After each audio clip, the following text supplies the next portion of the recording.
nii, meie järgmine ettekanne on Farnetilt, Euroopa kalandusvõrgustikult ja ma palun siia Kinvalde Valle. The floor is yours. Thanks for coming. And he will put you the mic so you can speak. And you have about 45 minutes, and the last 5 minutes would go to questions. You can always leave more time for questions, but the floor is now yours.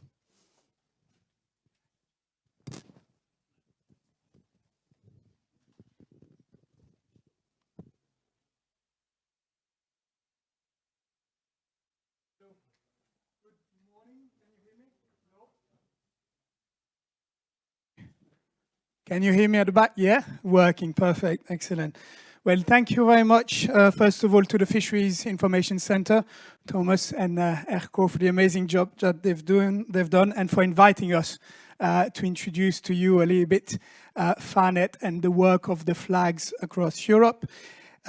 Just before I start, I would like as well to know how many of you are actually involved in flags in Estonia in any kind of way, either as a flag manager or as a project promoter, as someone who has submitted a project and received or not financing from a flag. Could you raise your hand if you are involved in a way or another in flags? Okay, so not more. Okay, very good. So I think then most of you will find new information in my presentation, which is great. Before I focus on the work of flags in the Baltic area and more specifically on the challenges that flags help to solve in coastal fisheries in the area, I'd like just to say a few words about us, about FARNET. So FARNET stands for Fisheries Area Network, and we basically are the network of the flags across Europe. We have 368 of these flags across Europe, so that's quite a big critical mass of experience in fishing communities across Europe. And the aim of the network is a little bit like you want what the flags are trying to do in their area, is basically to create linkages. Flags try to create linkages at local level between the fishing and aquaculture sector and other sectors locally. What we are trying to do in FARNET is to create linkages between that local level and a wider level at EU level, but as well between the 360 flags across Europe, exchanging experience. So we work with a variety of people for this, of course. We work with the flags. This is the core, the heart of the network, of course. Then we have the national network, the Fisheries Information Center in Estonia, for example. Then we have the managing authorities, the Ministry of Rural Affairs in Estonia. Of course, the European Commission also is from part of the network, and then other interested stakeholders in the future of fishing and aquaculture communities across Europe. So we have for this a team of around 10 people in Brussels, and in each member state we have a geographical expert. So we produce we have different activities. We produce publications on topics specifically linked with the work of the flags in fishing communities. We also have a magazine. So if you don't receive it and that you would like to receive it, of course, please come and see me and we will make sure that you get your copy. All these documents are available on a website, of course, and we cover a very wide variety of topics. You will see afterwards the second part of my presentation focuses on project examples, concrete examples of flag actions on the ground, and we basically compile these into documents that try to guide flags into improving their work. So we also have flag seminars. I know that quite a few of you have already taken part to these seminars. Of course, we cannot hope to have all the 368 flags and all the people involved in these 368 flags present at our seminar all the time. But if you are interested to exchange at EU level, this is the place to do so.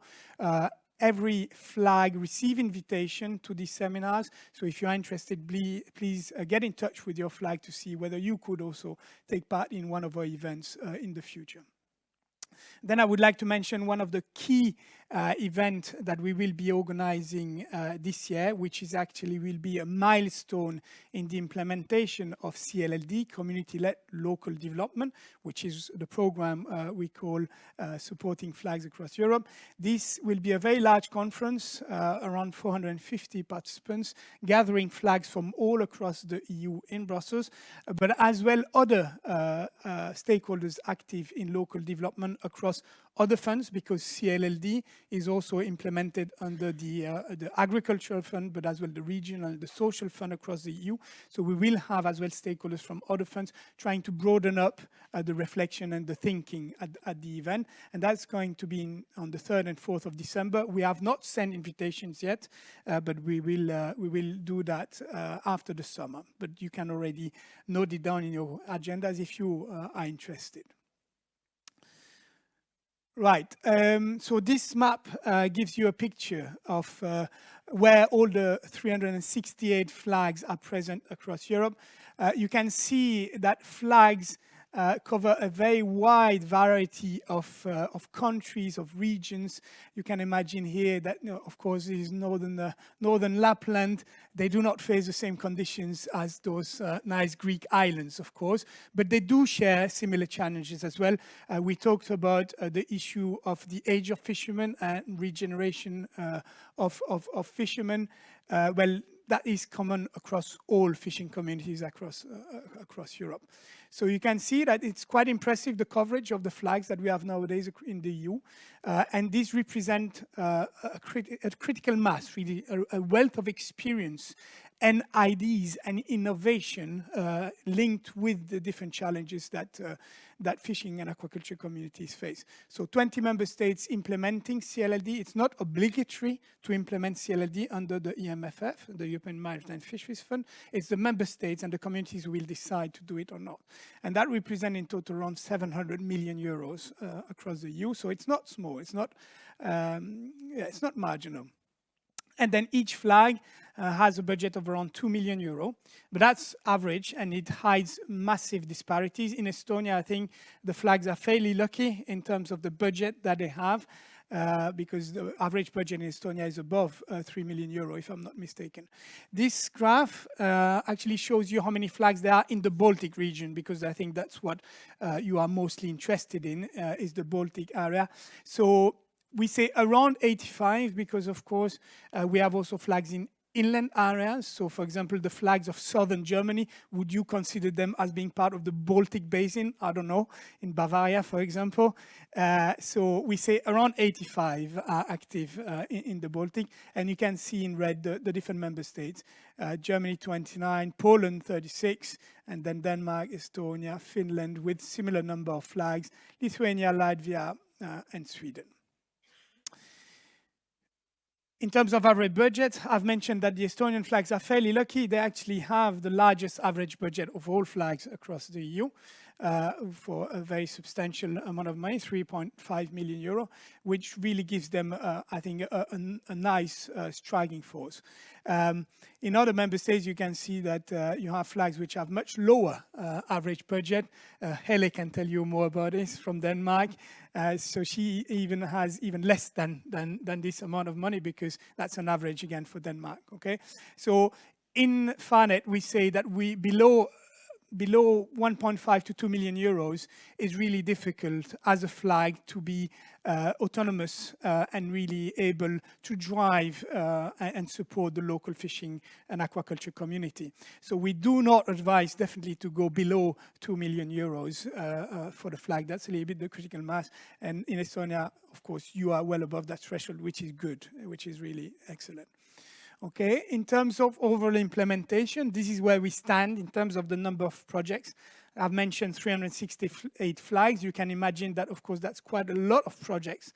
And that's what we like to see under CLLD, is actually to create a mesh of thousands of small projects across Europe. We're not looking for large investment. We're not looking for large projects. What we're looking for is a mesh of small projects that on the ground matters and can help really changing the life of the local stakeholders.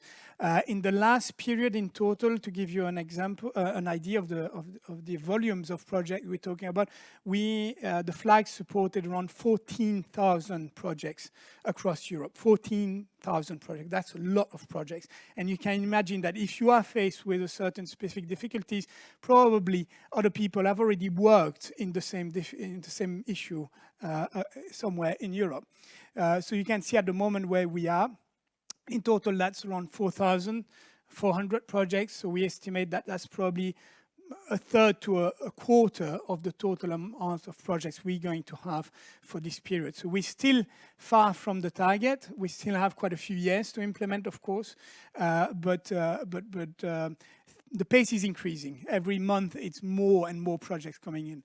In terms of the Baltic, again in red, so Poland is leading the way with more than 1,000 projects. Estonia, actually, for the number of flags that there are in Estonia, if you take the average number of projects per flag, Estonia is very well delivering 500 projects, and then Denmark, Finland, Germany, Latvia, Sweden, and Lithuania. So you can see that flags are doing quite well, actually, in the Baltic in terms of number of projects selected.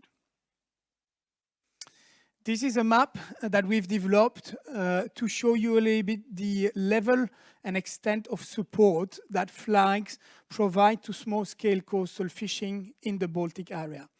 So this is specifically focusing on the Baltic area, and the colors represent the extent to which the flags are actually supporting actively the small-scale coastal fishing sector. So you can see the darker the country is, the more the flag supports small-scale coastal fishing. So you can see that Finland supports very strongly small-scale coastal fishing through its flag. Estonia as well, as the ministry mentioned this morning. This is a clear focus of the program. And then you have other member states like Sweden, Denmark, and Germany, which has a less strong focus on small-scale coastal fishing, and then Poland, Lithuania, and Latvia as well. This will, of course, vary from flag to flag. In Poland, they have a lot of inland flags, of course, and there you will have a lesser possibility to support small-scale coastal fishing. If you look at the support that the coastal Polish flag provides to small-scale coastal fishing, this will be higher, of course. So in total, in the Baltic, we've calculated that close to 40% of the projects, representing around 30% of the budget spent by flag, is actually devoted to support specifically small-scale and coastal fishing. Okay, so I'm now turning into the second part of my presentation, and this will really much focus on the challenges that small-scale coastal fishing is faced with across the EU. But in FARNet, we like to always discuss challenges in relation with solutions. And so what I've decided to do is to actually take a series of examples of projects which are actually running to give you examples of what can be done to actually tackle some of these challenges. All the projects I'm going to talk about can be found back in our good practices section of the website.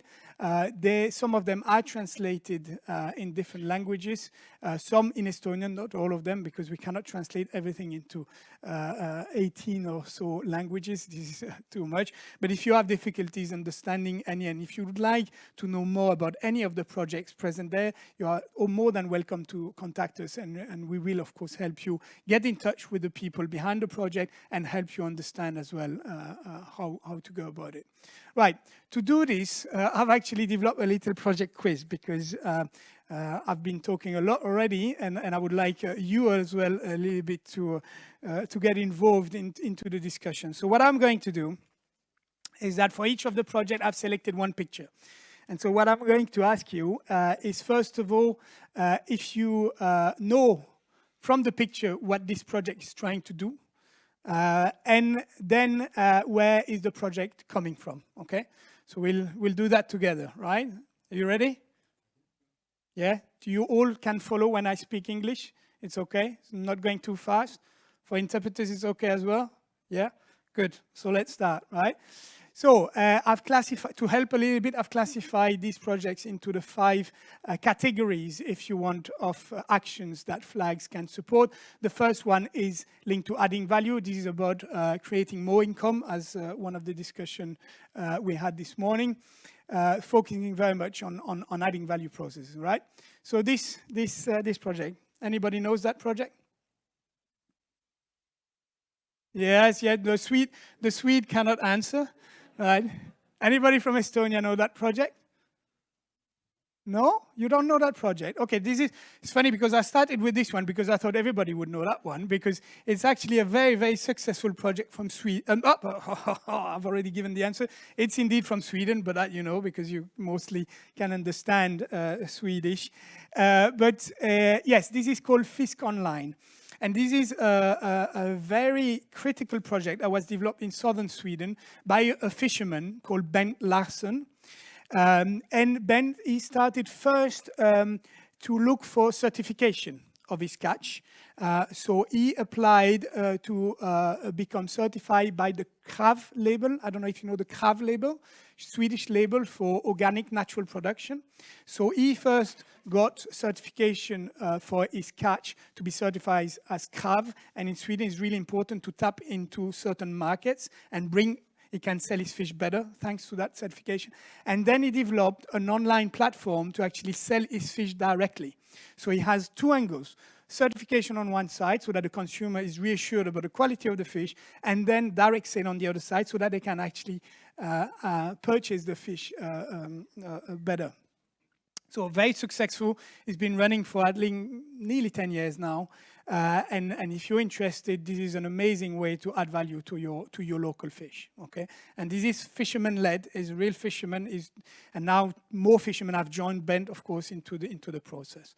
So this is a key, really a key project. Okay, it's from the Blekinge flag in Sweden. Right, this one, you know that one? Yes, ESCO knows. Yes. ESCO knows most of our project. You don't know that one? You heard about it, Thomas? Okay.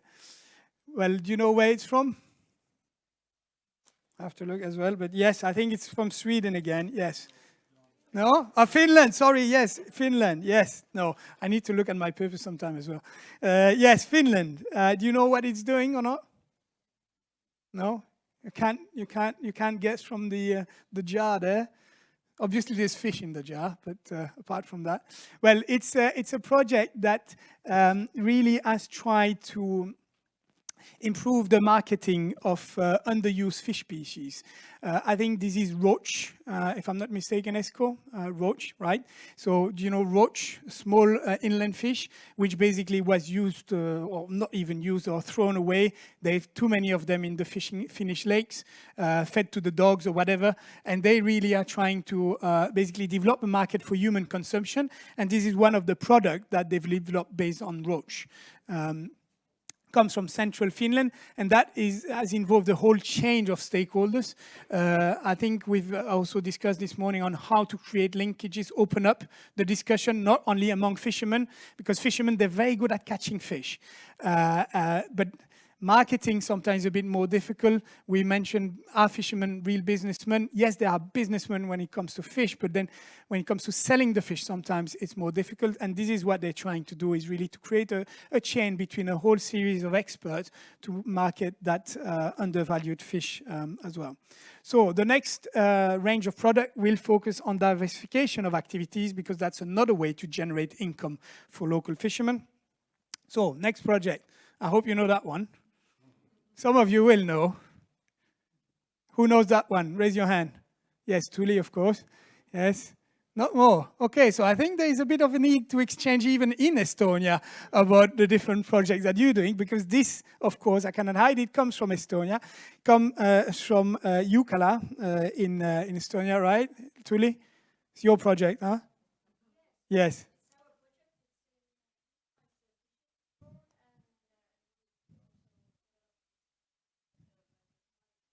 Yes. Yeah. So this is one project from Estonia, which really tries to add value to local products. There was no processing on the island before. And that's definitely, and that's linking with a cafe as well, a local cafe, to try to retain the tourist in the area, because tourism is not, can really bring additional benefit to the local stakeholders if you can make them spend the money in your community, so you can actually sell your fish and as well increase the local revenue. Okay, so that's from, look at that. Oh, bad point, yes. So I'll make sure it's changed when we put it up on the website, right? Okay, right. Next project. Right. Doesn't want to come? Yes, this one. Well, picture is not amazing, which is good because then you cannot really guess through the writing where it's from. But do you know that project? Do you know what they're trying to do? No idea. Well, it comes from Poland.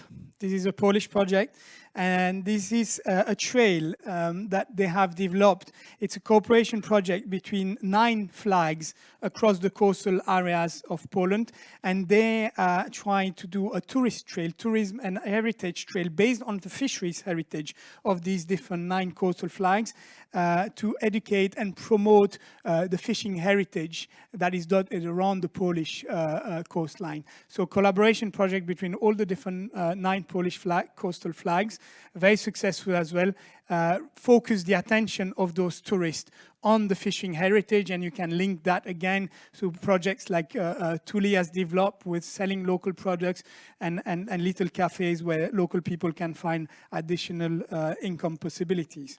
So that's quite a rich project as well, coming from Poland, and you can also find more information on a website if you are interested. And again, so linking with tourism and not only just focusing on fisheries, but creating linkages with the other sectors, a key element of the work of the flag. Ready for the next project? This might hurt your eye, so you just, squint a little bit because it's one of my favorite projects. I'll give you a hint. This is actually not from the Baltic. You might, you might guess it from the colors. It's unfortunately not for the Baltic. You have beautiful blue color as well in the Baltic. But this is a project I've selected because I didn't want only to bring you projects from the Baltic, because we can also find inspiration in other areas. Innovation can be relevant to different places. But this is also because it's one of the most emblematic projects, I think, from the flags in this period. Any idea of what this is about? Any guess? Well, can see fish, right? Colorful fish, yeah. Well, that could be an aquarium, right?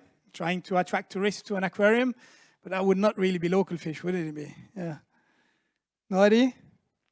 Well, this is actually from Spain, northwest of Spain. This is actually, I forgot the other slides, fine.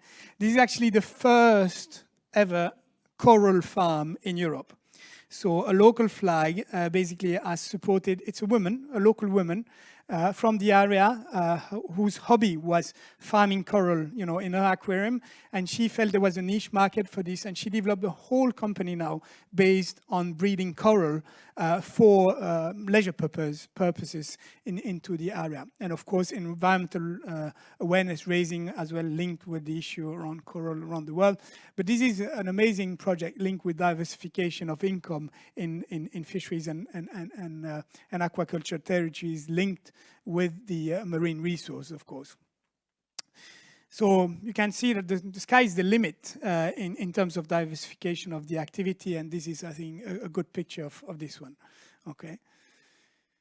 Right, so let's turn now towards environmental assets and what we can do to protect them, but as well use them for further developing the local area. Anybody has an idea of what this is about? No? ESCO maybe has an idea, yes. But this is from Germany, from the Baltic Sea coast in Germany. And over there, they are experimenting with fish traps. They're not really using fish traps yet. And they would like to see whether fish traps are an option for them to avoid bycatch and using a more environmental friendly method to catch fish. So they are looking at that at the moment. Whether this will be successful or not, we will see. You have more information again in all the project. You will see there is a link. And that will guide you directly through a website where you can see a whole page with more information about these different projects, right? So next project, well, the picture is a little bit blurry. Do you know where that one is from? No, it's not too far from here, not in Estonia. This is from Latvia. Anybody from Latvia here? No? Well, this is from Latvia. Anybody can name the fish which is in the hand of? Yes, pike, not pike perch, yes, pike, Esox lucius. This is a project about monitoring and protecting local fish stocks. This is inland, but this is really about fostering linkages between recreational fishermen and commercial fishermen. Conflicts between recreational fishermen and commercial fishermen is strong in Latvia, like in most places, and there they've tried to create linkages between the associations so that they actually jointly monitor the fishing activities to try to bring down, illegal fishing and poaching, and this is what they've done together there. So this is an interesting example of how you can bridge between the different worlds again, and this time the recreational fishermen, and I guess it could also be a little bit of an issue sometimes in places in Estonia, right? So another type of project linked with protecting fish stocks, right?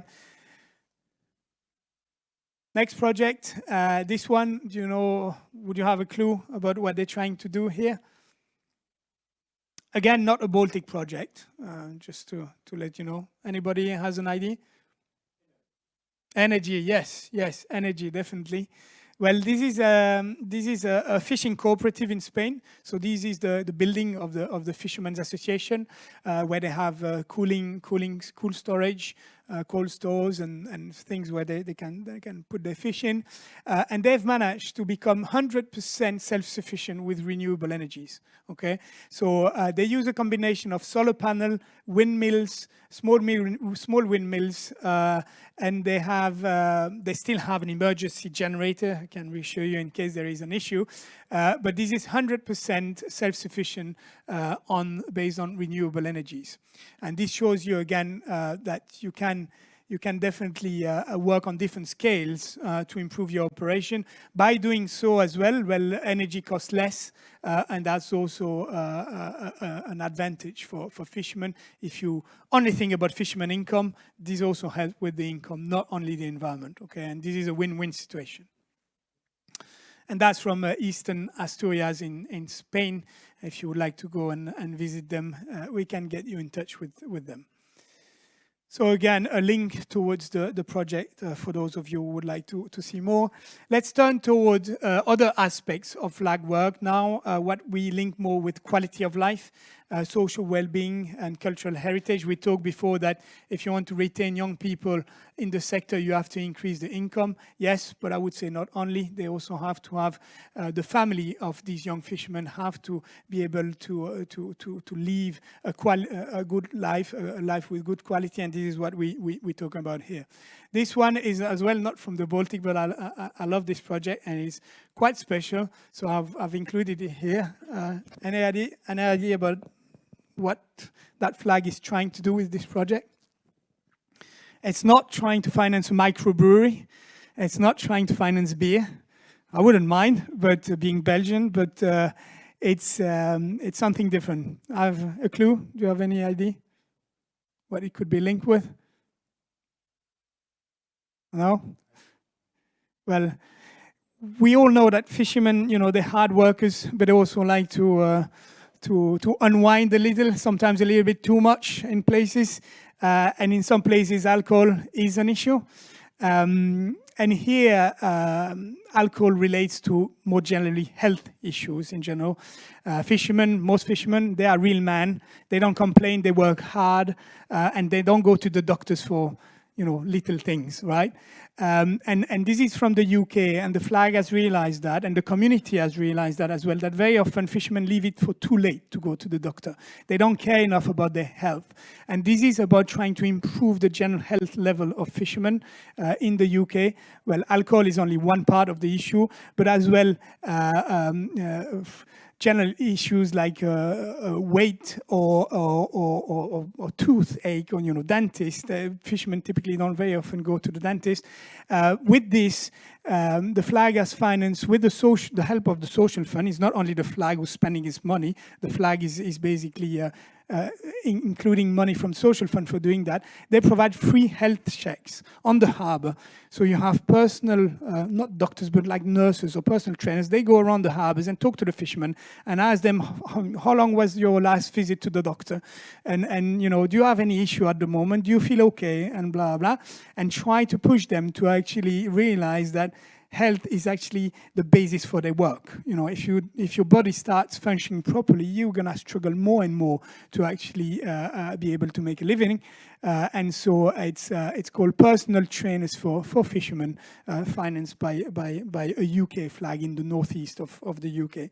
Very successful project, which is going to be replicated in other parts of the UK now, because other communities have recognized that as really bringing benefits for the local fishing community. Right, this one, do you know where that one is it comes from? No? Yes, Denmark. Well, how do you know that? Because you know the project. Yes, it is from Denmark, and this is actually from Helle's flag. Helle is from Denmark, and this is an amazing project as well, more linked with creating linkages with the community in general. This is called Community Sea Gardens, and it's based on the same idea of the community vegetable gardens that you might have in Estonia, where you have a little piece of land that you can farm with in collaboration with other local people from the community, collective gardens.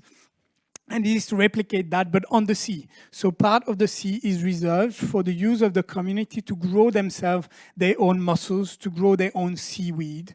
And these basically help to generate community feeling at local level, and as well interest the local community about the natural resources that they might have. Okay. And Helle is there if you want to talk more about this project, of course. And I think it's a very interesting area of work to increase the wider community into the interest for the local marine environment, life and production. So they grow mussels, seaweed, oysters, whatever can be farmed at sea. Okay, local food as well, of course, raise interest in the local food. Right, this is another one that you should know. Anybody comes from that area? Yes. So this is Puise Port, Puise Harbour. And here, do you want to say a few words about what? No, you don't want to? I'll do it for you. You correct me if I'm wrong. Okay. Yes. And this is actually the renovation of the local harbour, but the renovation that's been done in collaboration between the fishermen and the local as well community and the tourist operators. So it's improving, of course, the area of work for the local fishermen, but as well as managed to attract tourist operators to offer different kind of activities in the harbour. So it's sort of redevelopment of the harbour, if you want, but in an integrated manner. Is correct? Yes? Almost? Margus. He was too proud, so he left the room, yeah? Okay. Well, maybe he can say a bit more when he's back, right? And then the last type of project, I don't have too many examples because I think we have talked too much already. But this is about the role of flags in helping governance at local level. And here as well, two questions. Do you know where that project comes from? Any idea? And that's from Sweden. An easier question maybe for you. What's that fish again? Burbot, yes. Lota, freshwater lot. That is from Sweden. This is from Lake, I always confuse the two, Lake Vatten. Lake Vatten, which is the second Swedish inland lake, where they had quite a bit of issues in terms of management of the local fish stocks. And so they've set up, with the help of the flag, a local resource management group, which has been active again for quite a few years now, very successful, putting around the same table the local commercial fishermen, the recreational fishermen again, and other members, stakeholders like environmental NGOs active locally, to really manage fish stocks in a sustainable manner. And this is one of the emblematic fish that they fish there, which is one of the most valuable one. Okay, so that was all in terms of the different projects. I've mentioned as well, no, this morning we mentioned, and I think it was you who mentioned that some, maybe the young people should actually go and visit other places in the Baltic to get ideas about fishing and in other member states. This has actually happened already. There was a collaboration between LAG and flags in Estonia and Finland. I think it was with ESCO. Was it your flag as well? Yes, ESCO's flag in Finland. I'm not sure which flag in Estonia was involved in that cooperation. Do you remember, ESCO? Iruma, okay. Here you go. So that was between your two flags. And there was some exchange which happened between young people from the two flags across basically the Baltic. Okay, so that was already one example of a project that was requested before. And then these slides gather the different types of cooperation projects across the Baltic which have already taken light. So this one is fairly emblematic, again, led by ESCO flag. This is about the issues of seal and cormorants across the Baltic. So 14 flags across the Baltic are involved. Any of you involved in that project linked with seals and cormorants in the Baltic? There are quite a few of you. I know ESCO, but as well from Estonia. Yes?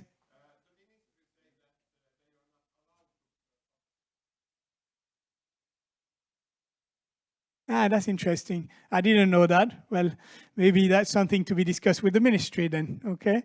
So this is a very interesting project, and the results are coming out now, ESCO, I think. And this is about the predation of seals and cormorants and the impact they have on coastal fishermen in the Baltic. Okay. Then in Latvia, they're cooperating among themselves in Latvia to look what they can do with seaweed.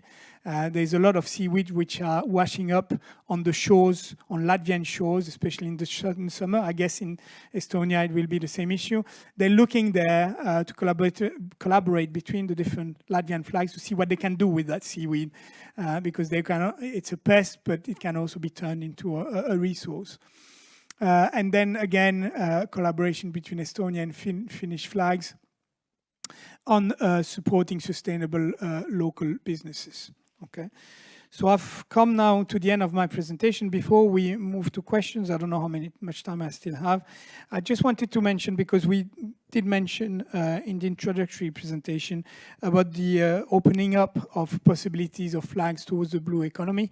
I think what is important to understand here, what the Commission is trying to do, is really to open the scope of what the flags can do to enlarge indeed towards the blue economy. But I would like to reassure people and say that fisheries and aquaculture are and form an integral part of the blue economy, of course.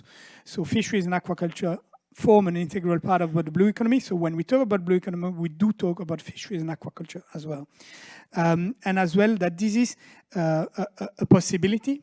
It's an option, it's a possibility which is open to the flags, to the local action group, to get and work into these new elements of the maritime economy, but it's not an obligation. Okay, so we have to see it as an opportunity, not as an obligation. All right, so the possibility is there, but nobody will be forced to do it. Okay, so that was just a message I wanted to use to conclude my presentation. So if you have any questions, I'm more than happy to answer them now. And of course, if you need to contact me, you have my email here, which is not using my last name. It's just going to be easier with my first name, right? Thank you very much.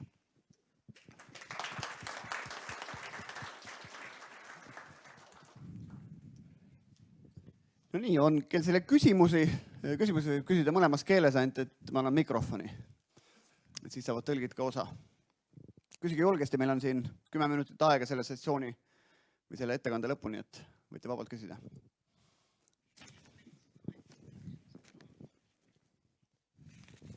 Yes, well, I have a question. You said very correctly that in 20 member states, those flags have different environmental conditions, but you also said that they have in the future common challenges. Could you name top 3 challenges for flags to take into account European Union policy in the future and your experience in a FarNet? Thank you. Well, it's difficult to pick up like these 3 challenges, but if we talk about fisheries and aquaculture specifically, I think for me, one of the key challenges in the future is to make sure that the production of local fisheries is valued to the maximum. I think this is one of the key challenges because fisheries products are extremely traded on a worldwide basis. It's a very competitive market, and local fishermen, small-scale fishermen, cannot hope to compete on prices on volume. But I think they have an amazing story to sell in terms of the quality of the catch, in terms of the freshness of the product, and they should really use these distinctive elements to increase the income of their production. This is, I think, one of the key challenges. A second challenge is to make sure that that fisheries can remain at the heart as well of local communities. We talked about generation renewal. This is a key challenge across Europe, indeed, and fisheries bring more than just fish. At least coastal fishing bring more than just fish for local communities, and I think that they form an integral part, if you want, of the identity of the territories, and this should be preserved and maintained.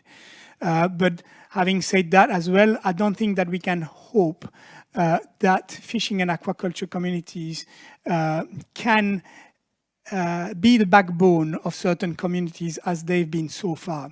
We have to be realistic, and I think as we move towards the future, we have to make sure that these fishing and aquaculture communities also look at ways to sustain their communities into the future by finding complementary or alternative forms of income, not only for fishermen but as well for their families. So I think it's a combination of priorities for fishing and aquaculture communities that really represent the challenges. So I think we can ensure the future of fishing and aquaculture communities by looking in different manners on sustaining the future of these communities. I don't know if that answers your questions. Yes. Okay. Thank you. Thank you. Veel küsimusi? Neiu Tänem. Thank you, Gilles, for inspiring presentation. And you showed the slide where was the number of projects in different countries. And of course, the number of projects depend on budget of flags. But I know also that you are mapping now the community-led local development measure delivery systems. And could you comment the delivery system and number of projects? Are there some correlations? Oh, yes. There's definitely some correlation between the efficiency of the delivery system and the way that they are set up. For those of you not familiar to delivery systems, what we mean here, these are all the rules which basically govern the implementation of CLLD, of the program on the ground. So the flags, they have to respect a series of rules. They have to use a series of administrative systems. They have to enter, the project promoters have to fill up a form. They have to submit this to the flag, which has then to submit it to the administration. This is what we call the delivery system. It's a whole chain of steps, basically, that have to be followed to be able to access the funding. And of course, these delivery systems are key in terms of the success of a program. And this is why we've done a work, we're doing that at the moment as the network. We recognize the fact that delivery systems are really key to ensure the success of the program. And we've been looking across the different member states and the different regions to see how delivery system can help or impede the implementation of the program. Just been to Estonia, of course, a few months ago, and Estonia was selected as actually a good example of a member state which has managed to set up a very efficient delivery system. And of course, this is, this is reflected, I think, in this graph because, of course, Estonia is on the 4th position in terms of overall total number of projects, while Estonia only has 8 flags. And if you compare it to other member states, which have much bigger number of flags, not going to name them, right? You can look at them yourself. But these actually have not managed to select that many projects. And for some member states, it's even very worrying at the stage they are at the moment in terms of selection of projects. Okay. So indeed, we are looking at that very closely, and this is one of the discussions we're going to have at the conference at the end of the year. We will also produce a set of good practice, a guide, gathering the good examples and the good ideas that the administrations in the different member states have had to try to improve that administration of the program so that we can try to basically go much faster into the next programming period. In this period, we have to live a little bit with what systems we have. And fortunately in Estonia, you're quite lucky. But in other member states, I can tell you, we're struggling a bit more. So yes. So thank you, Eve. Esta Tamli Lahe kalanduskogu. Aitäh, Sill, suurepärase ettekande eest ja tere tulemast Eestisse jälle tagasi.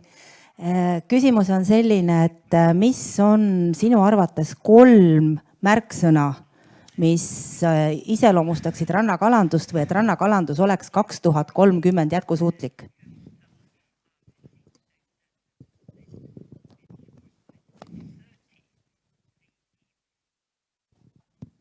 Okay. 3 keywords. You like number 3, huh? Yeah. Well, I think I will link it to my previous answer. So definitely adding value is a keyword, as I mentioned, to make sure that the local coastal fishermen value as much as possible the fish that they are allowed to catch and able to catch. Then I would say pragmatism as well.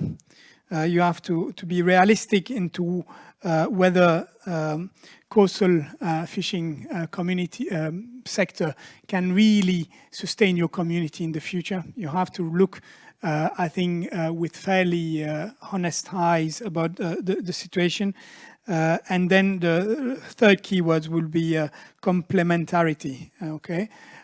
So it is I really believe that the future of fishing and coastal fishing lies in improving the linkages between that sector, which is fairly small, with other sectors which are more active or more economically buoyant into the local area. This is where the future will lie for me, yes. Siin ees oli ka küsimus ennem. Oli? Margus Medel, Läänemere algatusrühmade selts. Te olete palju Eestist rääkinud, aga kas oskad ka kirjeldada, kas Eesti tegevusgruppide rõhuasetused kuidagi moodi erinevad teiste riikide tegevusgruppide rõhuasetustest? Kas siin on mingisugust vahe näha? Ma küsin, kas me oleme innovaatilisemad kui teised?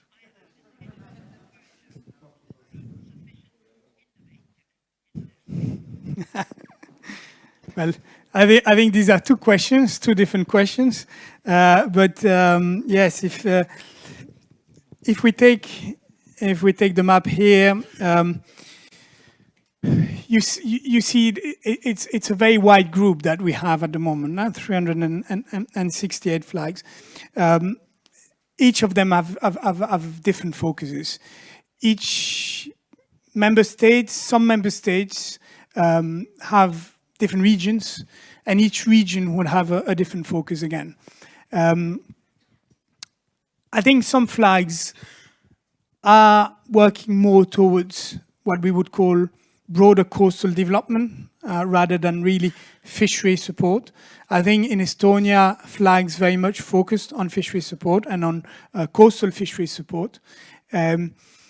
And I think there is a rationale for doing so. I think every member state, every region can choose the focus that it wants to have in terms of CLLD.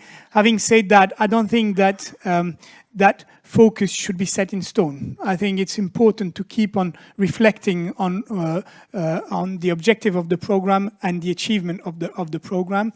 And I think that it's not because you want to have a specific focus that you cannot create linkages still with other elements of supporting coastal communities.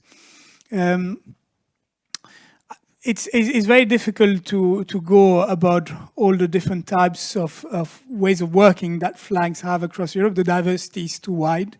But I would think that if you would have, I don't have that slide here, but we have done this analysis in FARNET before.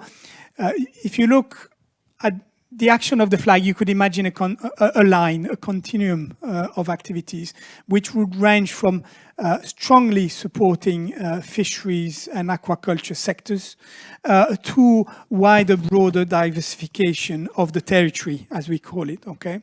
And then definitely in that respect, Estonia would then find itself more on the left side, or my left side of the spectrum, closer to the fishing and aquaculture sector.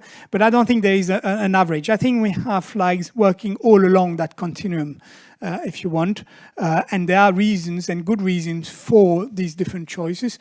What I think it matters is to keep on reflecting on whether what you are doing at the moment is actually achieving the objectives that you want to reach, and whether it will continue to achieve the objectives that you want to reach in the future. I think that's an important reflection to have. Thank you, thanks a lot. And teeme suure aplausi veel härra Valele.